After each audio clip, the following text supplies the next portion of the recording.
On today's show, the US EPA confirms the Porsche Taycan has a very small range considering its battery pack capacity. Ford dealerships don't appear all that ready for the Mach-E, and an all-electric float plane takes to the skies for the very first time. These stories and more coming next. This is Ecotricity's EcoTEC Roundup show from New Zealand's only carboNZero certified renewable electricity company. We are 100% Kiwi and 50% community owned. Why not switch today at ecotricity.co.nz. Welcome back to another EcoTEC News Roundup show. It's great to be back. We start today with the news that the Porsche Taycan has received its official range ratings from the US EPA. And despite having a massive 93.4 kilowatt-hour battery pack, it just manages 323 kilometres per charge. That's a pretty dismal range when you compare it to far more affordable, longer-range models like the Tesla Model S. But this is hardly a surprise, because Porsche has never been about making fuel-efficient cars. That's not to say it's a bad car. It handles pretty amazingly, but it's one that we should never have expected to be an electron sipper.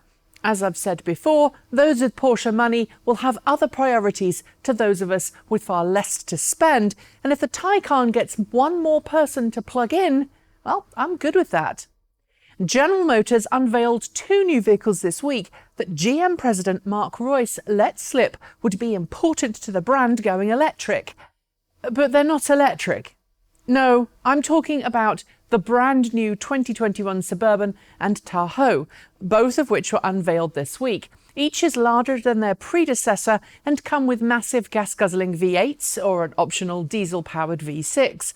Fuel economy is, as you'd expect for a massive vehicle, terrible, but GM suggests these profits from these massive vehicles will be ploughed into electrics down the line. I'm a GM customer and I love our two Chevrolet Bolt EVs, but I've got to say, I'm really disappointed by this attitude. If you've been watching this show in the last few weeks, you'll know that the BMW i3 is a vehicle that various BMW executives have confirmed will be sticking around for a while. This week, we learned how long that will be. Until 2024, for sure. Talking to a local German-language newspaper, a BMW spokesperson said that the i3 will be getting a new battery pack in the near future to expand its range even further. And it seems the appearance of the Volkswagen ID3 in Europe is partly to blame for the BMW i3 still being here, as they're in a similar market segment. And as I've said plenty of times before, competition is good. As we head towards the end of this year, Tesla is pushing hard to get new customers into its vehicles. In the last week alone, I've had several emails from Tesla encouraging me to get behind the wheel of a new Model 3. And I'm sure I'm not alone, as Tesla executes on Elon Musk's goal of getting as many in-stock cars sold as possible. But interestingly, this week, Tesla quietly increased the price of Model 3 by $500, quashing claims from Tesla bears that the company is struggling to sell its cars. The change is likely to be tied to the upcoming drop in federal tax credits for Teslas in the US, and the small price increase is frankly very unlikely to upset any customers. Volkswagen has confirmed yet again that the ID3 is not due to come to the US because of the market's preference for larger vehicles like SUVs. According to CEO of Volkswagen US, Scott Koch, the company worries that American consumers will view it as a compliance car, adding the market for classic hatchbacks in the US is tiny. It's about 100,000 cars strong right now. Instead, the company is full steam ahead on its all-electric SUV, which will be unveiled next year as the ID4. I should note here, however, that Volkswagen is still entertaining the possibility of bringing the ID3 to Canada, so who knows? Volkswagen isn't the only car company looking to electric SUVs either. During the official web reveal event for the Mercedes-Benz GLA, Mercedes-Benz executives teased this week the upcoming EQA variant that will be revealed next year. Unlike the early EQA concept we saw, which was very much definitely a hatchback in keeping with the A-Class family, the EQA teaser seems to suggest that it's gone through quite a bit of a transformation, becoming a chunkier SUV instead. Given how important the SUV market is around the world, that is hardly a surprise. We'll find out more about the EQA next year when it gets revealed, so watch this space. Last month, Ford unveiled its all-new Mustang Mach-E electric SUV. Built on a brand new platform and offering Mustang-like performance, the Mustang Mach-E has caused quite a stir among hardened Mustang loyalists, but nevertheless has managed to get some significant pre-orders from the general public. Yet a video this week showcased how unprepared the average Ford dealership is for the car, showcasing how little staff know about electric cars in general. The reason for this, of course, is that most dealerships probably haven't been trained on the Mach-E yet, let alone an electric car, hence the lack of knowledge.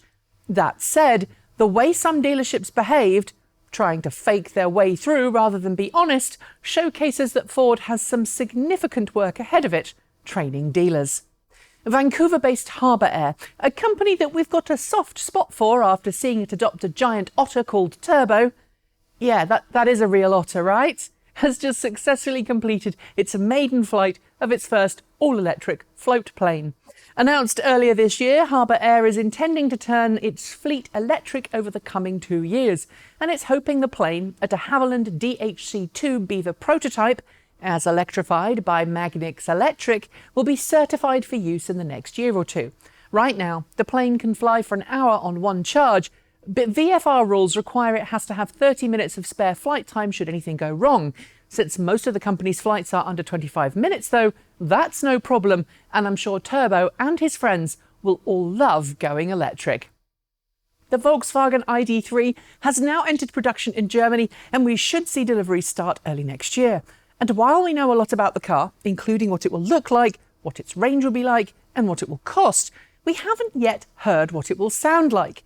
Until this week, when Volkswagen released a special audio recording of the ID3's pedestrian alert system. Required under law, it's now being used by automakers as a way of identifying what their cars will sound like. And this is what the ID3 will sound like.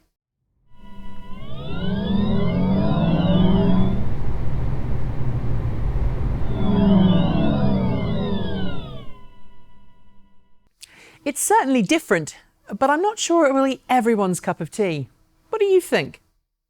They are essential. They keep us safe, but are for the most part completely overlooked unless your home is on fire, you have an accident, or your cat needs rescuing from the tree. But without fire trucks, the brave men and women of the world's fire and rescue services just wouldn't be able to do their job. And fire trucks that they ride in today are often powered by diesel-powered engines. Not great for the environment. But now specialist manufacturer Rosenbauer is debuting an all-electric concept that could change that. Powered by a large bank of batteries, this zero-emission fire truck is being tested in California and could be found in a city near you in the future. Just think, firefighters could fight fires and emissions in one fell swoop. And finally, with the holiday season well and truly upon us, you can't really go far without seeing bright lights twinkling on driveways and in windows. But they're usually the lights of a Christmas tree or the gentle swaying of the menorah. But Nissan Europe has decided to up its game with holiday cheer, outfitting a Nissan Leaf with more lights than the Coca-Cola holiday big rig. Powered by energy captured from the car's regenerative brakes, this Christmas Leaf is a bit hard to miss. And frankly, it's a little over the top. I don't want to go all Scrooge McDuck, but ho ho, no. And on that note, I'm going to say goodbye. Don't forget to like, comment and subscribe. Tell your friends about the show. And as usual, if you've got feedback for us, please do send it our way. Make sure you hit the notification bell too so you don't miss out on our next episode. And while you're at it, while you have a browser open, why not switch to New Zealand's only carboNZero certified renewable electricity company? It's super easy to make the change, and when you make the change, you'll be helping New Zealand go zero emission long before the country's 2050 goal. I'll be back soon with a new episode, but until then, thanks for joining me. I'm Nikki Gordon-Bloomfield. Ka kite. See you next time.